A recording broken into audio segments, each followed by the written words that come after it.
Hello and welcome to Bussy's podcast. Please remember to subscribe to my channel and follow my Instagram and Facebook pages to find out who my next guest will be and when my next podcast goes live. Thank you. Welcome back to Bussy's podcast. Today I'm joined by two lads from Break the Stigma, Scunthorpe Mental Health Group, Dom and Callum. How are you, alright? Yeah, good mate, yeah. Yeah, good. Right. I ain't seen you in a while, but you've both turned up with Yorkshire accents. Don't take me, lad. You can't take legs out of Scunny though. Get rid of the accent, but you can't take them out of it. No, so obviously you two help run Break the Stigma. What is that and what is it about? Do you want to start?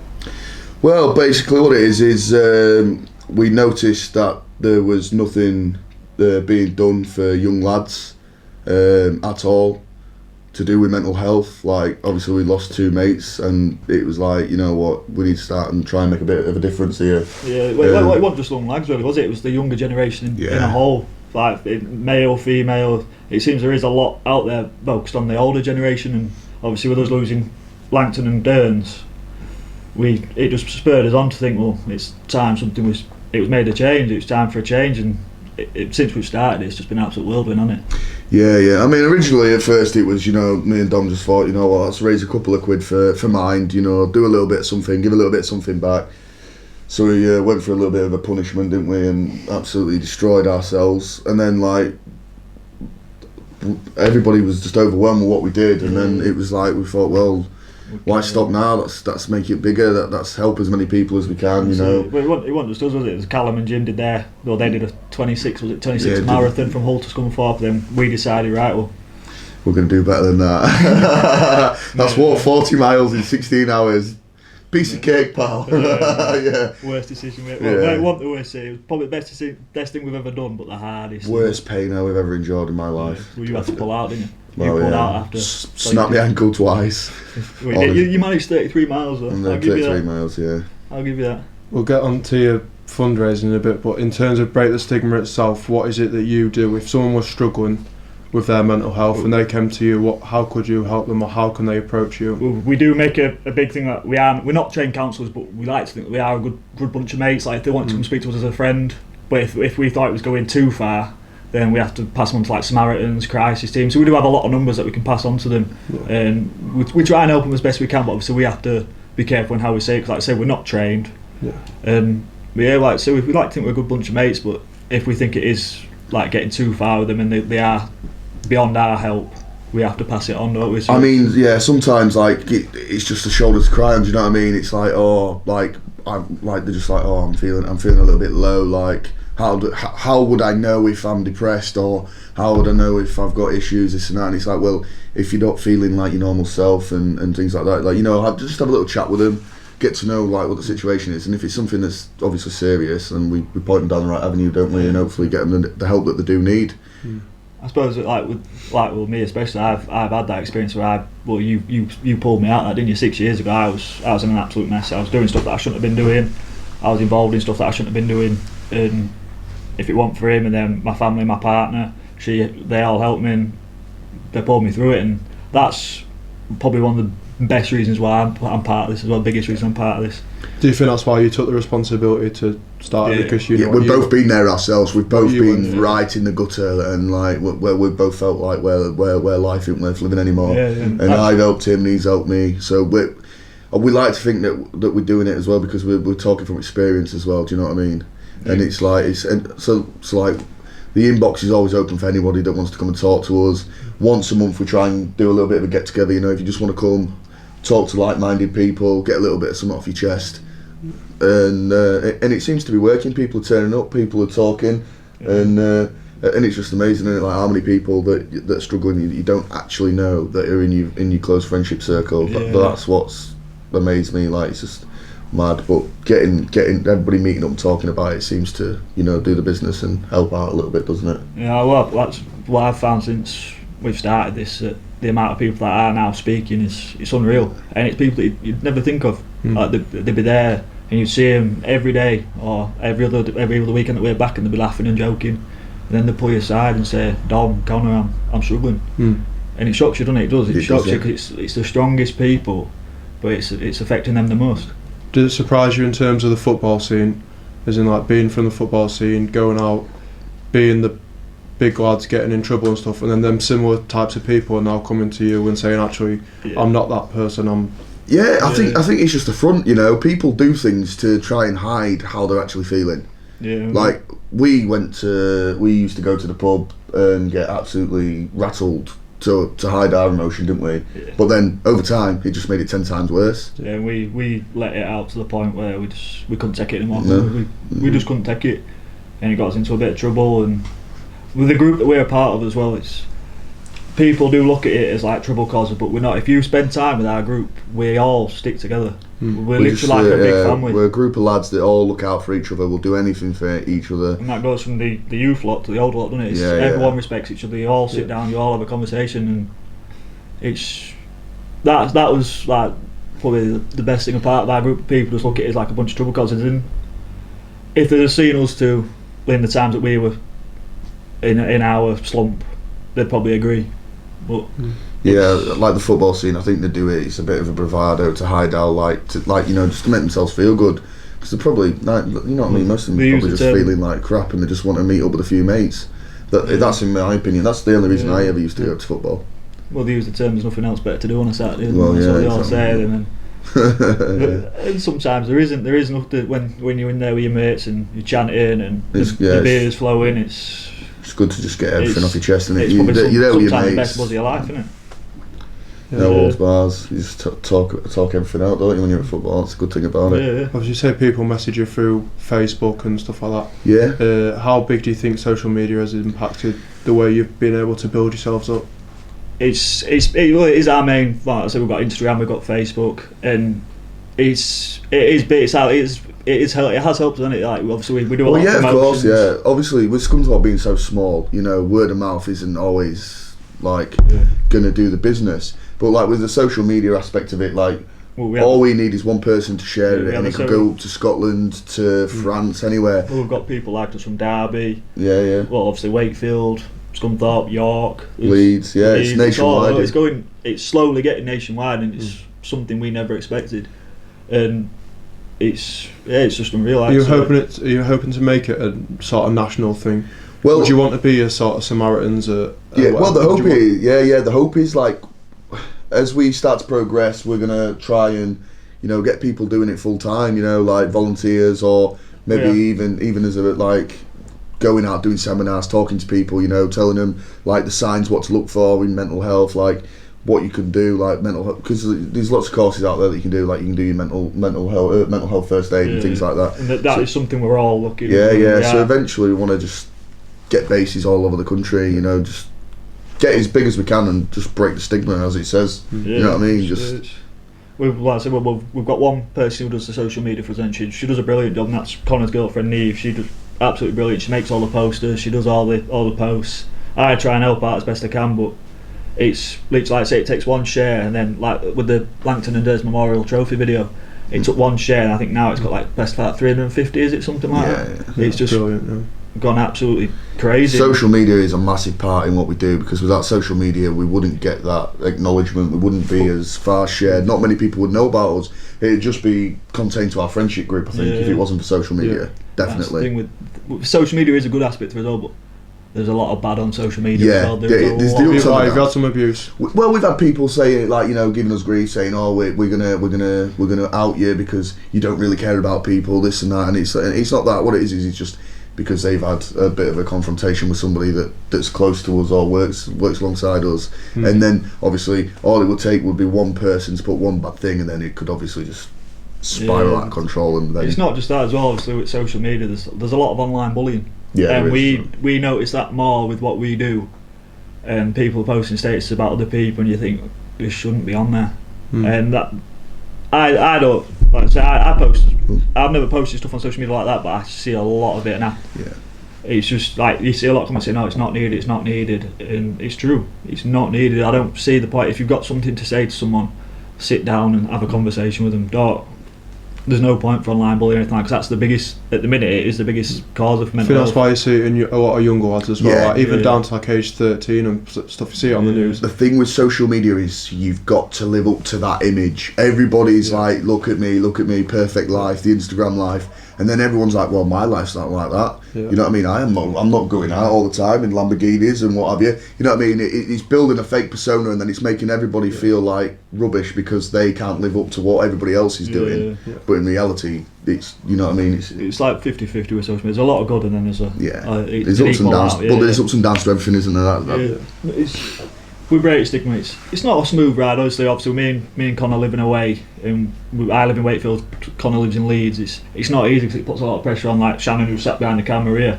It puts a lot of pressure on the ones that live in Scunthorpe to do everything. And we're like, right, we need to get everything sorted out. Like, we need to make sure that we're here every time that we can.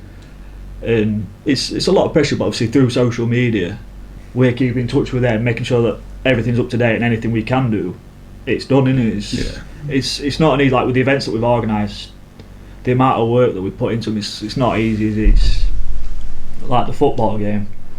It was what a day it was, but what a lot of hard work it was before. What did come first then in terms of actually putting work in? Was it the walk-in for you two? So for ourselves, we just thought, let's raise a few quid. Well, Dom said he wanted to do it, and Jim and Callum did first, and they went first, and they raised a good amount of money for the Mental Health Foundation. They did the marathon from Hull to Scunthorpe, and it inspired me because through lockdown I didn't see my family at all. Neither did Connor. We saw each other. Like, hard for both of us. We saw each other, but that was it. We only had each other because we were only a 10-minute driveway. So if Connor used to come to mine, or I'd go through to him. That's fine. But like through lockdown, we didn't see our family at all, and I thought, I've not been home. Yeah, it was hard for both of us. So we just thought. Dom said, "You know what? I'm gonna do this walk. I'm gonna go home." I said, "My parents can't get down the motorway. Obviously, if they get caught, I don't want to put them in trouble. I don't want to risk anything. So let's go for it." So we said, "We'll get us exercise that way." So how long did that take you to walk home from there? About 16 hours. We set off at 4 non-stop or? Oh, we had to stop, mate. Honestly, he pulled up. Didn't you pull up after 15 minutes? Literally, we got straight out of the driveway, got onto the first road, boom. Agonising cramp in both my legs. I was laid on the floor rolling around screaming for about 10 minutes, wasn't I? It was absolutely disgusting. And then we was walking in the pitch black, which was very bloody dangerous when you look at it that way. That road. There was a road. Was you walking on roads with no paths in and all? We were down this road was called Hell Lane as well. And it was up, down. No path, no lights. Cars coming towards us, cars coming behind us. And if we didn't have high-vis vests on, it was we didn't think it through very well. we were very lucky. It was very hard, wasn't it? I think that sat-nav took us the wrong way though. Yeah, do you know how much you managed to raise for that walk?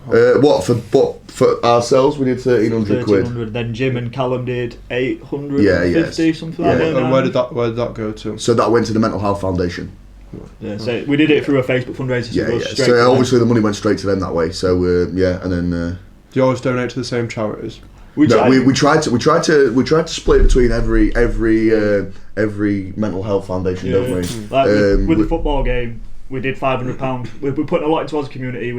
We sponsored Finn Trimpton, whose family are a massive help to mental health. Yeah. Also, I know his mum runs sobs, and I know he's got I'm not going to go into it because it's his story, but I know he's got a lot of stuff going on on his side. And then £500 gone to the Bearded Fishermen, which is another charity that's helped. They run out of Gainsborough. They're like a suicide prevention team as well, aren't they? They've got like a hub at the Humber Bridge as well, so they're doing the night watch. We've done that, and then we're going to put a lot. One of our ambassadors is Blankton's mum, Sherry, and she's been a massive help. So we've sat down with her, and we want to put it back into the community. Yeah. Whether it's like a little base where people that are struggling can go and speak. I know is it 2021 Church Square? I know a lot of people go there.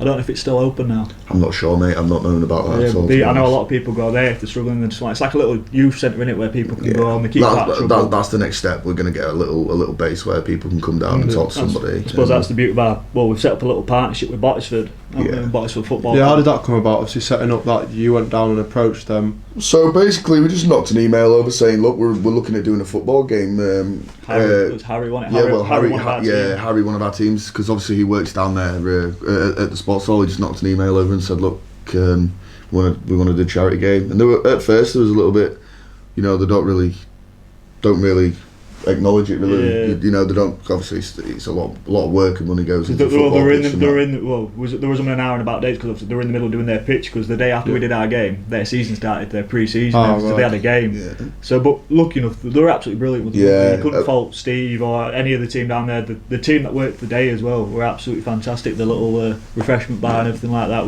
you couldn't fault them at all. And then we had the club at the end, didn't we? Yeah, no, they were fantastic. But basically, yeah, we knocked them an email and said, look, we want you to come down and we'll have a chat. So we had a chat with them, and they were saying like that they like what we do, they like what we're about. You know, they were very interested in getting the same sort of thing with mental health going around in the football club as well. Obviously, with lots of young lads and lots of young girls and boys, and like from the age of what is it, like 5 years old all the way up in it. Yeah. And there was like, well, let's try and make something happen like between the pair of us. So they waived off the pitch fee, which was very nice of them. And I hope that we did them proud and made them a good little bit of money, because they deserved it, because like they put as much work into it as we did. Like with the refreshment bar, there was always constantly in contact with us, making sure that there was going to have enough food, enough drinks. And well, they put it into work as well. That Neil Cox, the Scunthorpe manager, turned up, and we one of our mates, Jason, he sponsored a shirt in memory of Jordan and Kyle. It was goalkeeper Rory Watson, wasn't it? Yeah. And he came and presented it to us before the game. Yeah. So they also had that up for us as well. And it was just. The whole day for that was just an absolute. Yeah, it's a fantastic club. It's run very well, and you know, it's something that we're looking at, you know, going into in the future and doing a few bits and bats with them as well. The game will be back next year. We've already said that. He's going to be tried annually, every year. Yeah. Next year though, we're not picking our team out of the hat. We let the Winterton team pick their team, and they were all either semi-professional. Played professional week in, week out. 10 times. We got absolutely spanked. What score did that end? 10-1 it was. We scored. We went 1-up though, didn't we? We got absolutely spondooled. And then I came off 2 minutes later with an hamstring injury, didn't I? I wasn't fit enough. It was a good day. Was that because you conceded too many, or because you was actually injured? No, we was 1-0 up. We was 1-0 up. Check me off, limping over. It looked if it had stayed on, maybe you'd have won it. Doubt it, mate. He's got 2 left feet. This guy, you should have seen it. He was spooning it everywhere like banana feet.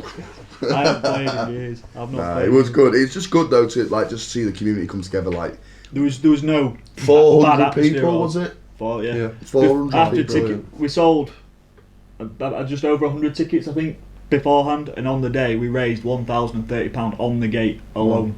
Yeah. And that was unbelievable. Yeah, we didn't know this. We never imagined that many people would turn up. Shannon came up to us and after she counted it all at the end and said, "Oh, you know, we've done this amount." When you look at the ground, because it is such a small, compact ground, you wouldn't think there was that many people. And then you walk out, like walking out the tunnel, and it was the atmosphere was unreal. It was an amazing experience. It really was, and I'm really looking forward to doing it next year. Continue getting this awareness out there as well, and it's just good as well because obviously all the lads, you know, we're all big into football, big bang into football. Yeah. Kyle was big into football, so was Jordan as well. Langton was into football, but ask him a Scunthorpe player. That was it. Ask him a Scunthorpe. He used to go to the game, but couldn't tell you who played. He had a Scunthorpe tattoo as well. Yeah. Absolutely loved it, but he couldn't tell you any of the players. He loved the football, but you ask him a player. Honestly, this is what made us laugh about. Well, bat and both. Honestly, put them together. Yeah, both of them. They were just literally, absolute nuttier than squirrel shit, the pair of them, honestly. It was great. There was never a dull moment with them, was there? They always had a laugh. And no, they missed massively. Missed. And going forward, you've got a concert coming up. Scunthorpe. Tell us a bit about that. So, lockdown's been absolutely terrible for everybody. Nobody's been able to get out and have fun or do anything. And so I love going to gigs. I'm off to go see Cortinas at Bass Hall next month, and that's my 11th time seeing them. I love concerts, all that sort of stuff. So we thought, you know what, Scunthorpe has got actually a fantastic music scene. So that's like you know, get it out there and let everybody enjoy it. So we've got lots of local acts coming in and doing a bit. Yeah, we've got Ash Palmer, Mark Donaldson, who's the lead singer of Dirty Sterling, Connor Dunk, Connor Hanley. New one, well, they used to be called Break the Seal, they're now called Human Beats. Kingsway again, another upcoming band. Another up and coming great band, We thought, as a headline act, a band that at the minute is very popular is Cortinas. And we knew the Court Between Us had played at it before, so we bobbed them an email, didn't they? And then that was it. Them in, so it's just a Cortinas tribute act. They're literally the only tribute act in the country. That was massive, yeah. So we sent them an email, didn't we, inquiring about them. Pleasure, yeah. And then when and where's this? It's at the Lincoln Imp on the 9th of October, which is a Saturday. Doors will be open. Is it 4:45? We're opening the doors. Well, something like that, yeah. We're not 100% sure yet. It's a lot of hard work's going into it. Yeah. Like Don, bless him, he went all guns blazing, booked all the acts. And then I'm like, so, have we got a sound engineer? No. Right. No. I'll deal with that then, shall I? you know that they're going to need to swap in between acts. We need time, but it's so we got there in the end. But yeah, we're nearly there. We've got it all written down. It's perfect in it.